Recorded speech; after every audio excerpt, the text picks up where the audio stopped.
bisinga mona mobali wana ba beti elo kutu abetami kwa moyibi dans la Canada depuis 7 jours ebo bunda te makofi obeta ama meza bitumbe lele eza bitumbe arrêtez la musique arrêtez Katazoba Kinshasa makambo kolala kolamuka mikolo nyonso ba nouveau dossier ezangaka te tolalaki kabwe tolamuki toyoka babeti era Ramsès Lokutu azwi pena dernier de correction yango tozolobela mesdames messieurs topesi bino mbote bele bino bozotala biso na minute oyo Boalouд TV Katazoba la chronique Antelo animé par Igelo Women. On est ensemble, il n'y a pas de souci.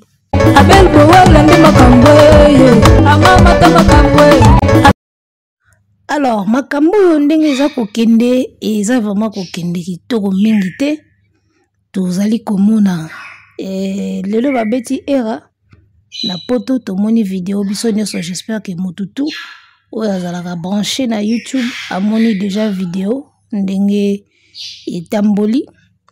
Alors nous on va pas mettre la vidéo ici parce que par rapport à ba règle ya communauté à YouTube et ko sala bena kitoko te biso tozo battre la chaîne na biso ezala no ya sika to boyi ba problème tozo faut banga ba problème. Alors kolala wala mukato monika vidéo moko boyi e hindi kuna baza kobola era makofi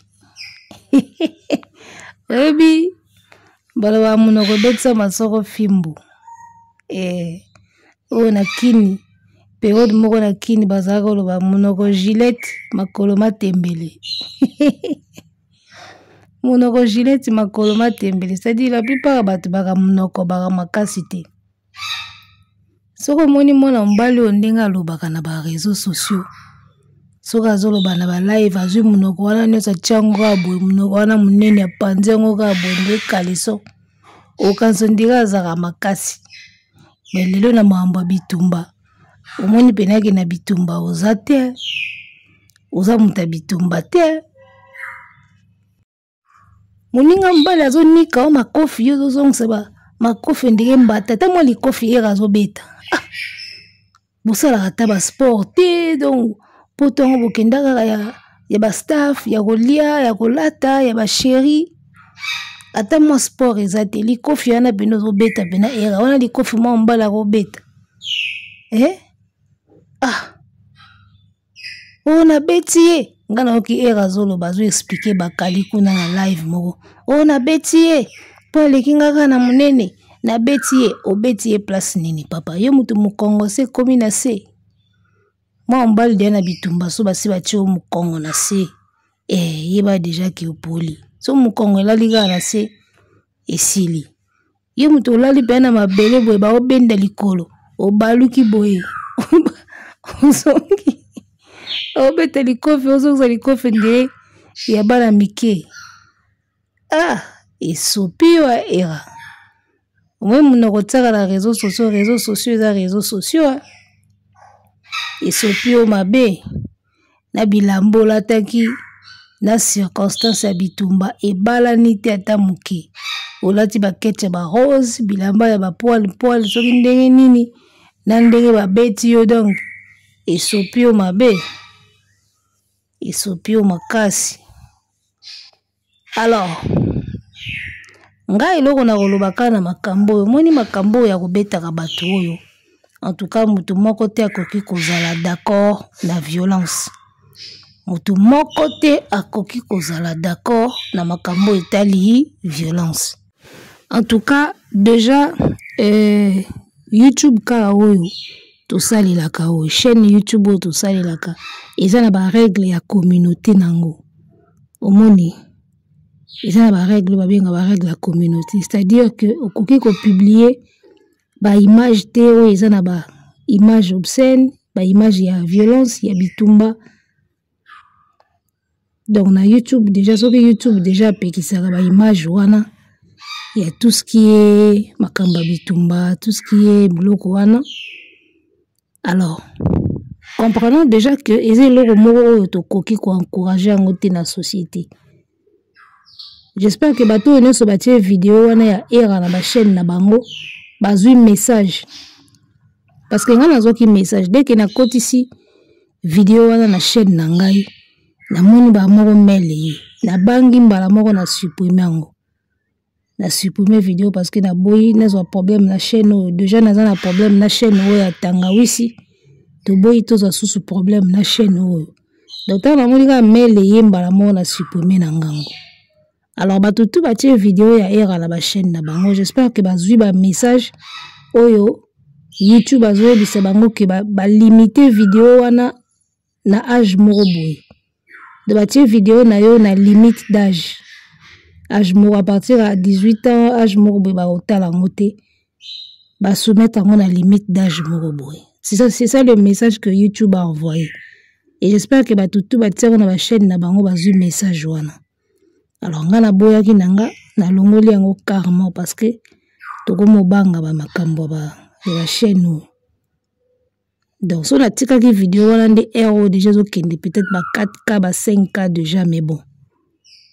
To tongi chaîne na biso na pasi et ba ndozo susu ba problème héros. En tout cas to zala d'accord tena yango. Alors par là je veux dire quoi? Ce que YouTube déjà za ko pekisa ba contenu o isa à caractère bitumba et tout. Ce qui veut dire que dans la société, mutumoko te akoki kosepela na ba acte oiza ya bitumba. Et surtout que ezokende mingi na kombo ya Fally. Abeti masolo, mutu abetaki wana, tango abimeli wana bandi ko menacer, azotangela ye kombo ya Fally. Oyo Fally aza moninga na yo soki pe akosi soki pe nini toyebi te mais eza eloko oyo et lobamaki. Alors rappelez-vous que c'est le Scram azalaki na fête moko na Paris amataki boya simbi micro po banda ko animer maître moko aye na kombo Fally aye ko menacer. Tomonaki vidéo wana balingi ba bambeso mulangi. Et puis, bimisi bitumba boye fête katani. Il n'y a pas longtemps qu'à Sélé va menacer qui est na poto. Alors, lelo, tolali tolamki boye era bazo bete penati, babambie penana se bazo bende na likolo, tout ça donc. Et ça en est de trop quand même. Ça en est de trop. En tout cas, wana, bandeko wa bolingo, il faut te comprendre que, et comme moi bien te. Alors, bateau nyonso yo bazo ko se permettre ya ko betaka bato na poto, ko menasaka bato na kombo ya Fally, et yo Fally za moninga na yo, o pona nini yo fingaka Fally bato wana nyonso. Alors moi je ne pense pas que Fally nde mutatindaka bango. En tout cas, je ne pense pas. Je ne pense pas que Fally yemoko place avandi akozala d'accord. Amonaka batu bazo menacer batu bazo betaka batu na kombo na ye. En tout cas, je ne pense pas que yemoko aigle ako sepela la biloko ndingwana.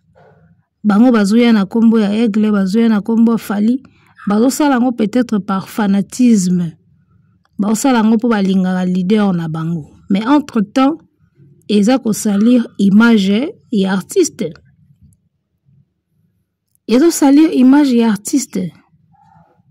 Ba polémique ba nini esukaka nango na internet. Soki komi ya makambo ya normal, mais komi na makambo ya nzoto.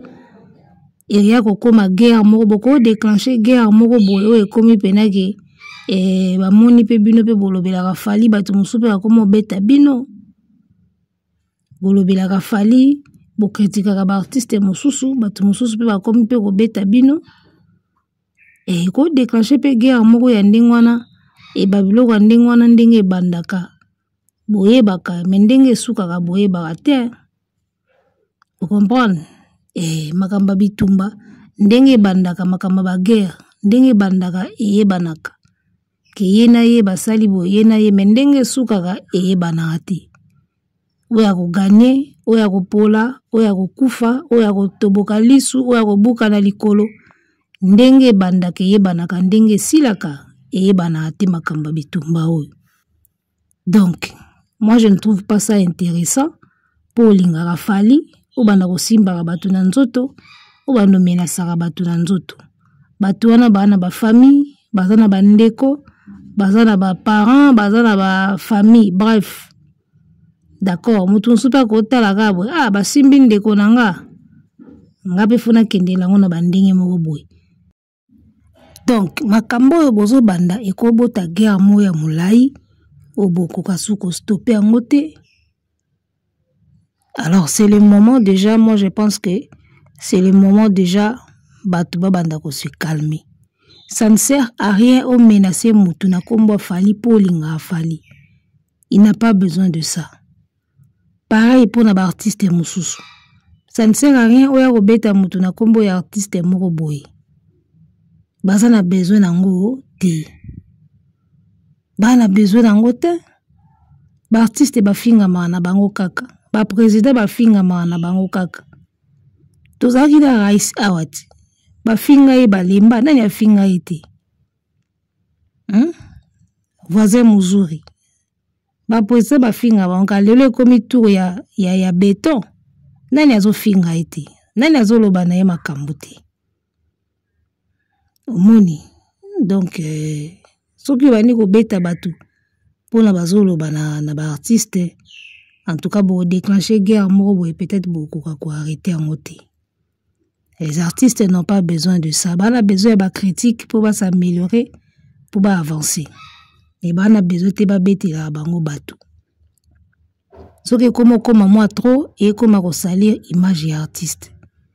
Batu mususu pe soki ba moni makambo komi moi trop et ko kende na ndenge moko ba be mona ba komi ko boycotter artiste au mona ba komi ko se retirer na makambo na ye et ça la sou kitoko te.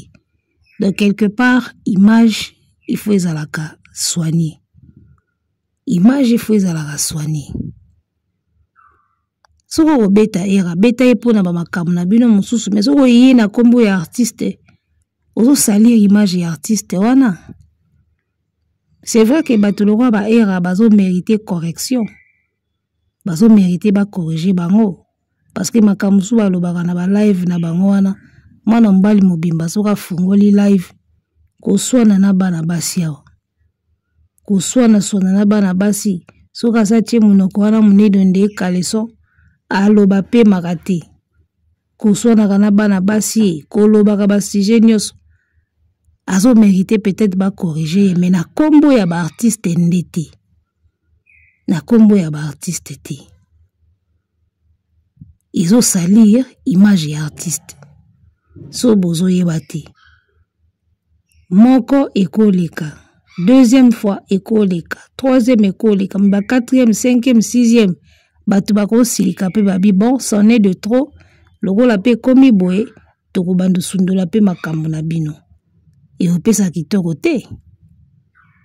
Parce que ceux qui chaîne YouTube azo boya ba acte à violence. Azo bloquer ba vidéo, to azo soumettre en haut à une limite d'âge. C'est que violence c'est ça kamabe. Eh, c'est que ça vraiment kamabe.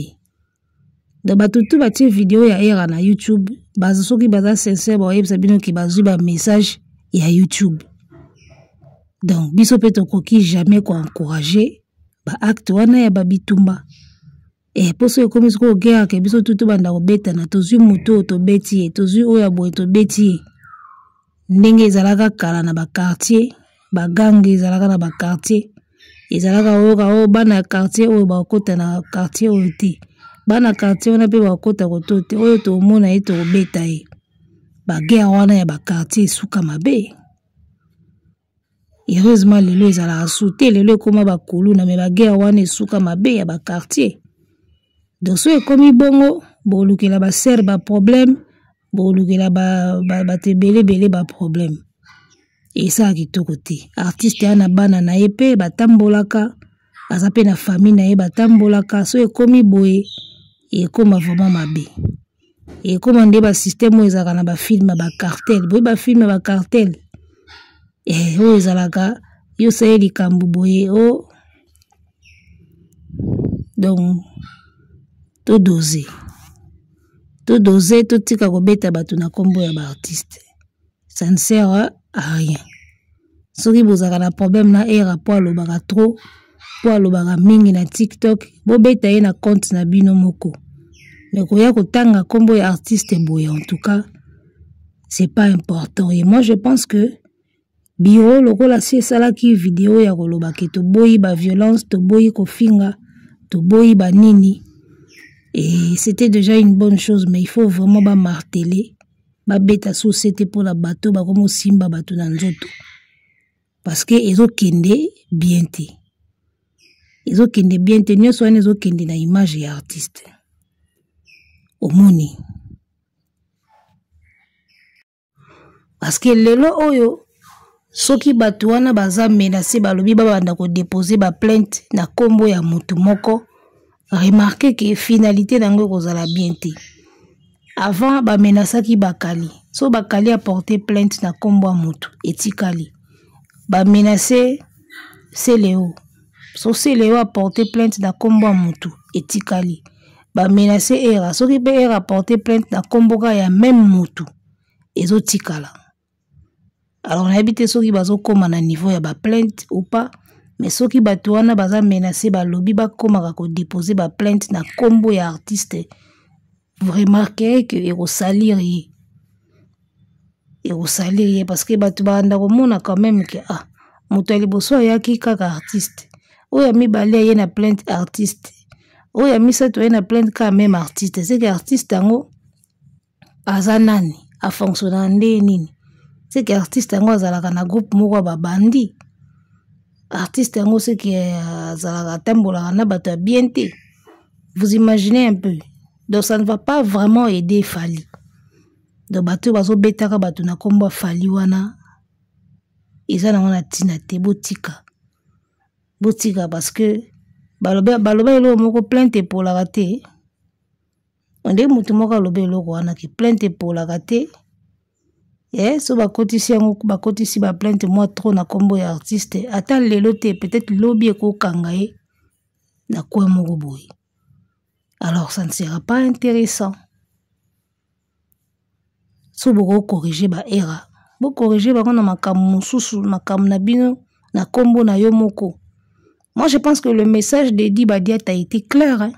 Quand il y a un problème na journaliste a régler ngoye moko aya na kombo ya Fally te.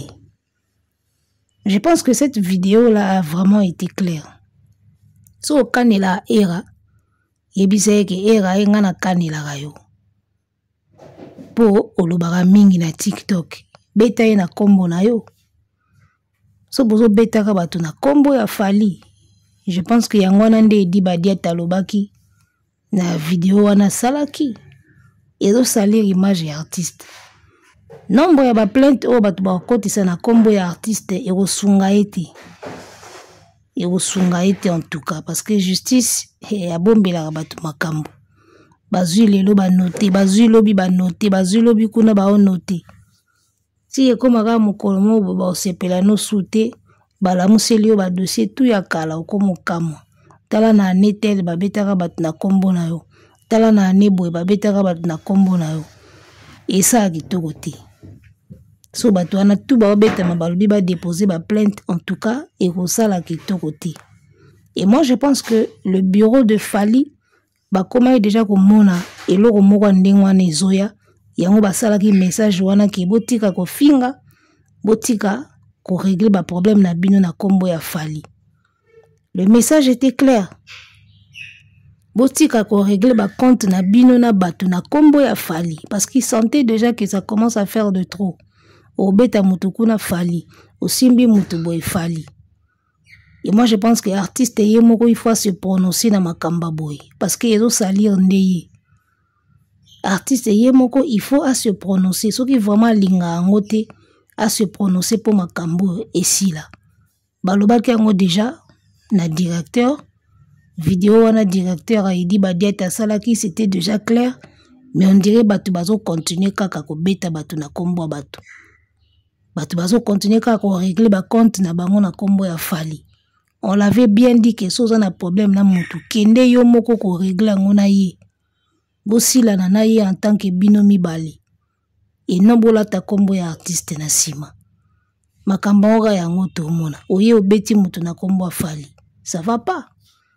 so 3 plainte ekoti na kombo ya moto moko eopesa kitoko te ata lelo te lobi te me yobika bamindele baka bato moko boye yo tambola omona ndenge baokipe yo te me baobombela badossier baozela ekoma mwa nombre jour ekomaka mwa nombre baye mais c'est Ngandi en telle année il y a eu des plaintes contre toi veuillez nous suivre wana nde sikoyo wana sikoyo omonaka place ekomaka eyindi.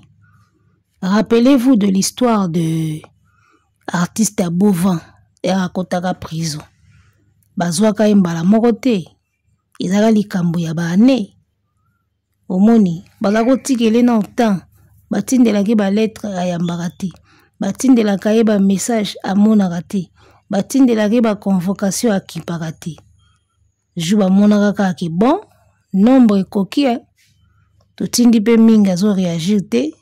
Nde baki kozwa ye na aéroport ka boy simba bu Fleury me registre ekota ti tozwa nzembo ma liberté baini nanga balukaka donc to timba mundele aza mutu moko abombelaka mutu ba dossier bazwaka feri na ye moko andimaka te tango bakangi yo sikoyo bakomo rapele otala na nebo totindaka nini oyaka te tala na mwa wana totindelaka o lettre na convocation oyaka te yango tozwi yo mundele akendaka bongo ve na biso bayelo kanto ayemba mabe bakosala na moninga pene ndakisa na yango zala ekenge mpona nzela oyo ozotambola.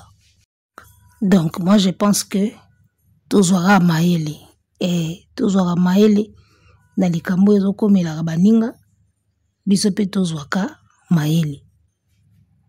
Alors tosuki na biso awa era bon courage emonani ke amuta bitumba te oka amuta malobe ebele po makofi wana obeti wana ata ngai ekoswanga te makofi obeti wana soko mbinga mobali wana oza kobunda na ye makofi wana ozobeta wana ko ezo ndeye mopepe. Donc luka salle de sport osala ta mwa sport wa mobali esalo bien obundi pena lokwa mwana mwasi donc epesi kitoko te tosuki na biso awa piolo pio. Arrêtez la musique, arrêtez quoi.